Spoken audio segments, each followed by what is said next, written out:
நீ உன் தேவனாகிய கர்த்தருக்கு எப்பொழுதும் பயந்திருக்க பழகும்படிக்கு. எப்படி?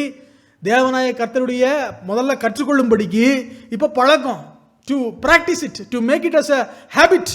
என்ன சொல்றாருன்னா, கர்த்தருக்கு பயப்படுறத ஹேபிட்டா மாத்திரக்கு என்ன பண்ணுன்னா, வருஷந்தோறும் நீ விதைக்கிற விதைப்பினாலே வயலில் விளையும் உன் எல்லா பலனிலும் தசம பாகத்தை பிரித்து உன் தேவனாகிய கர்த்தர் தமது நாமம் விளங்கும்படி தெரிந்து கொள்ளும் ஸ்தானத்திலே உன் தானியத்திலும் உன் திராட்சரசத்திலும் உன் எண்ணெயிலும் தசம பாகத்தை உன் ஆடு மாடுகளின் தலையீற்றுகளையும் அவருடைய சந்நிதியிலும் புசிப்பாயாக.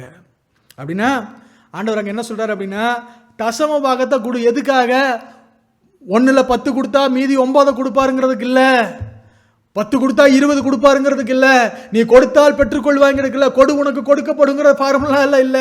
எதற்காக நான் தசம பாகம், எதற்காக நான் காணிக்கை கொடுக்கிறேன், எதற்காக என் தெய்வத்தை நான் ஆராதிக்கிறேன், எதற்காக என் தெய்வனுக்கு நான் திரும்பவும் நன்றிகளை செலுத்துகிறேன் என்றால், நான் கர்த்தருக்கு பயப்படுகிற பயத்தை நான் பழகும்படிக்கு, to learn, to make it into habit. Fear of God தான் உனக்கு ஹேபிட்டுங்க அப்படின்னு சொல்ற மாதிரி நம்ம மனிதர்களாக மாறணும்னா, ஆண்டவர் இங்கே கொடுக்குற ஒன் ஆஃப் த ஃபார்முலா என்னன்னா, தசம பாகம் கொடுங்க, காணிக்கைகள் கொடுங்க, தெய்வ சமூகத்தில் வந்து அவரை ஆராதியுங்கள், கர்த்தரை தேடுங்கள், அப்பொழுது சித்தி பெறுவீர்கள்.